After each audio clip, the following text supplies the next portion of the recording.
Imagine waking up and realizing that the person you thought you were, the one making the choices, reacting to situations, building a life, isn't really in charge. What if your fears, your self-doubt, your quick temper, your craving for approval weren't really yours? According to renowned psychologist Carl Jung, buried deep within your psyche is a hidden figure, a silent architect shaping your behavior, beliefs, and even identity without your awareness. He called it the shadow. But here's the catch. The less you recognize it, the more it controls you. So the question is, are you really the one driving your life? Or is your shadow sitting at the wheel? Stick around, because by the end of this video, you won't just understand what the shadow self is. You'll learn how to meet it face to face before it takes over completely. Act 1, the hidden force within you. Have you ever done something, said something, and afterward thought, why did I react like that?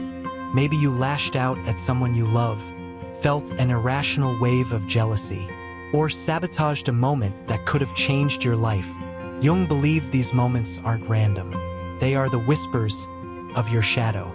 The shadow is the part of yourself that you've rejected, ignored, or never dared to face. It holds your unspoken desires, denied emotions, the anger you were taught was bad, the ambition you were told was selfish. From childhood, we're trained to be good, to fit in, to behave. Don't be too loud. Don't want too much. Don't cry. Don't get angry. So we comply. We hide parts of ourselves away in the dark, thinking we've outgrown them. But we haven't. They've just moved underground. And there they wait, until one day, they erupt. Act 2, signs your shadow is controlling you. Here's the truth most people never realize. Ignoring your shadow doesn't make it go away. It just makes it stronger. Think of your mind like a house. The shadow lives in the basement. You don't go down there. You pretend it doesn't exist. But at night, it moves, and it starts to whisper through your emotions, your relationships, your choices. Here are 3 subtle ways your shadow might be shaping your life right now. 1. Projection.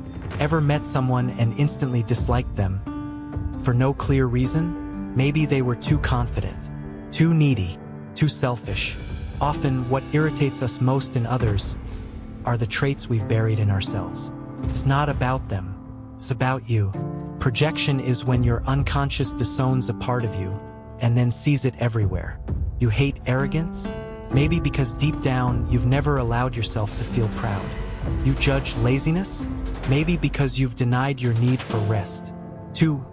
Self-sabotage. You finally get that opportunity, and you blow it. You find someone who loves you, and you push them away. You dream big, but never take action. This isn't weakness. It's your shadow reacting to an unfamiliar feeling. Success, love, worthiness. If you grew up believing you didn't deserve those things, your shadow will fight to keep you safe by destroying what you want most. 3. Emotional triggers. Ever had an overreaction that surprised even you? A comment sets you off. A small failure crushes your spirit. A friend's success fills you with envy. These reactions aren't just personality quirks. They're signals from the shadow, warning lights from the unconscious. Act 3, the history of the shadow. This isn't just pop psychology. These ideas have echoed through time. Socrates asked dangerous questions that forced Athens to look inward, and they silenced him. Nietzsche warned that the suppression of our instincts would only lead to inner collapse, what he called the will to power. Every spiritual and philosophical tradition, in some way, points to this hidden self.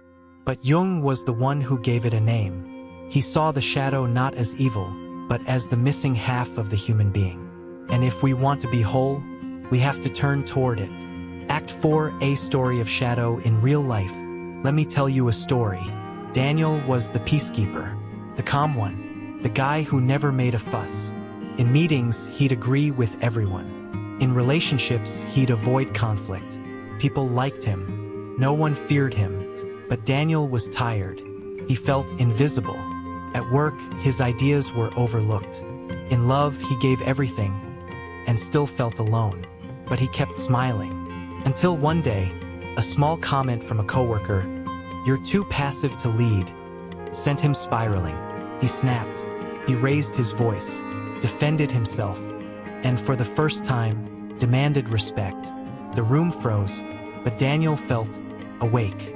Later, he wasn't proud of how he'd reacted, but something inside him had shifted. He realized this anger wasn't new. It had always been there. He just never let it speak. That moment became the start of his shadow work. He didn't become a different person. He became a fuller version of who he already was. Act 5. How to begin shadow work. So how do you begin? How do you confront something you've spent a lifetime ignoring? Here are 3 powerful steps to start working with your shadow. Step 1. Track your triggers. When something upsets you, pause. Ask yourself, what exactly am I feeling? And where have I felt this before? The goal isn't to judge or fix the emotion. It's to notice it, name it, because awareness is the beginning of transformation. Step 2. Shadow journaling. Find a quiet place. Open a notebook and write what you're afraid to admit. What do you envy? What do you fear? What parts of yourself do you pretend aren't there? Be honest. No one has to read it. This is about giving a voice to the parts of you that never had one. Step 3. Dialogue with your shadow. Yes, really. Imagine your shadow as a separate part of you. Ask it, what do you want? What are you trying to protect me from? You'll be surprised by the answers. Your shadow isn't trying to hurt you. It's trying to protect a version of you that once needed hiding. But that version isn't who you are anymore. Integration and wholeness. The goal of shadow work isn't to become perfect. It's to become whole. To reclaim every part of yourself, especially the ones you've rejected. As Jung said, until you make the unconscious conscious, it will direct your life, and you will call it fate. Most people never do this work. They keep running in circles, making the same mistakes, asking, why is this happening to me? But now you know, you have a choice.